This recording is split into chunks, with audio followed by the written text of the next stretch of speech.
দুইটা অ্যাভাবের ভিতরে একটা পার্থক্য আছে। আমি কিন্তু বলেছিলাম যে P plus P is equal two প্রথম পিটা হচ্ছে কি প্রিপোজিশন আর পরের পিটা কিন্তু হচ্ছে নাউন হয়।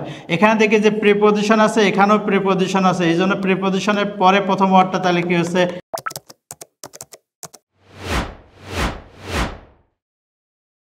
আমাদের আজকের ক্লাসে তোমাদের স্বাগতম। আমাদের আজকের class different parts of speech part 14। আমাদের কিন্তু এর আগেও 13টি ক্লাস দেওয়া আছে। তোমরা চাইলে এই ক্লাসগুলো দেখে কিন্তু এই ক্লাসে আসবা, তাহলে তোমাদের জন্য এই ক্লাসগুলো অনেক উপকারী হবে এবং বুঝতে সুবিধা হবে। আমাদের আজকের যে বাক্য সেটি হচ্ছে দ্য হ্যাভেন্স আর অ্যাবাভ। দা যদি দাগানো থাকে তাহলে এটা কিন্তু অ্যাডজেক্টিভ, বেসিক্যালি দাগানো থাকে না। তো আমাদের এইটাকে যদি আমরা দাগাই তাহলে এটা হচ্ছে পার্টস অফ স্পিচগত দিক থেকে এটা নাউন। কেন নাউন আমি পরে ব্যাখ্যা করে দিচ্ছি। আর এটা হচ্ছে ভার্ব এবং অ্যাবাভটা এখানে অ্যাডভার্ব। এখন কথা হচ্ছে কেন এটা নাউন দেখি। আর্টিকেলের পরে একটা ওয়ার্ড আছে। এখন তোমার মনে হতে পারে স্যার এটা কি ওয়ার্ড নয়? হ্যাঁ এটা ওয়ার্ড, কিন্তু ভার্ব। এটা যেহেতু ভার্ব তার মানে আমরা একটা ওয়ার্ডেই ধরবো। একটা ওয়ার্ড আছে সেটা নাউন। তাছাড়াও কিন্তু আমি আগের ক্লাসে বলেছিলাম এস বাই এস যুক্ত হয় কিন্তু দুটি পার্টস অফ স্পিচের সঙ্গে, একটা হচ্ছে ভার্বের সঙ্গে আর একটা নাউনের সঙ্গে। এইটা কিন্তু দেখো এস বাই এস যুক্ত আছে, সেজন্য কিন্তু এটা নাউন। তারপরে একটা আমরা ধরি আর, এখানে আর একটা ভার্ব, এটাকে আমরা বলে থাকি লিঙ্কিং ভার্ব।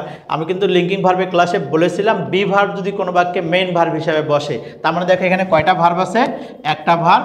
একটা ভার্ব হলেই সেটা কিন্তু মেইন ভার্ব, এবং সেটা কোন ভার্ব? মেইন ভার্ব হলো বি ভার্ব, কিন্তু মেইন ভার্ব হলো দ্যাট ইজ হয়। এটা কি হচ্ছে আমাদের লিঙ্কিং ভার্ব। এখন দেখি পরেরটা কোন পার্টস অফ স্পিচ।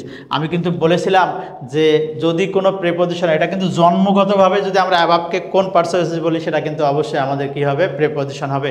যদি বলা হয় কোন প্রিপোজিশন, এটা কিন্তু কম্পাউন্ড প্রিপোজিশন। কিছু কিছু বইয়ে দেওয়া আছে অনযোগ বাইযোগ up is equal to above হয়। তো আমাদের এখানে এটা কিন্তু আমাদের কম্পাউন্ড প্রিপোজিশন। তাহলে প্রিপোজিশন যদি বাক্যের শেষে বসে তাহলে সেই প্রিপোজিশনকে আমরা কি বলবো? অ্যাডভার্ব বলবো। তাছাড়া এটা কি হচ্ছে আমাদের স্থান নির্দেশ করার জন্য অ্যাডভার্ব বা প্লেস হয়। এখন কথা হচ্ছে আমি তো আগের ক্লাসে বলেছিলাম এইরকম আওয়ার ব্লেসিংস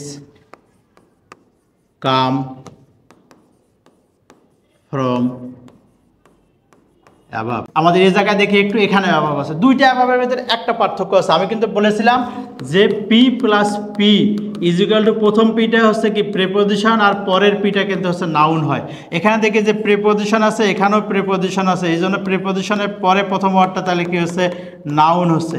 এই জায়গায় অ্যাবাভটা দেখি, এখানে কিন্তু এই অ্যাবাভের আগে কিন্তু ভার্ব আছে। ক্লিয়ার সবাই? তার মানে এখানে প্রিপোজিশনটা বাক্যের শেষে বসেছে, এখানেও বসেছে। পার্থক্য হচ্ছে এটা কেন নাউন? কারণ এর পূর্বে প্রিপোজিশন আছে, এই জন্য এটা নাউন। আর এখানে এর পূর্বে ভার্ব আছে, যেহেতু প্রিপোজিশন একাই বাক্যের শেষে বসেছে। আমি আগেই বলেছি যদি কোনো বাক্যে প্রিপোজিশন সবার শেষে বসে তারপরে যদি কোনো ওয়ার্ড না থাকে তাহলে সেই প্রিপোজিশনকে আমরা কি বলবো? অ্যাডভার্ব বলবো।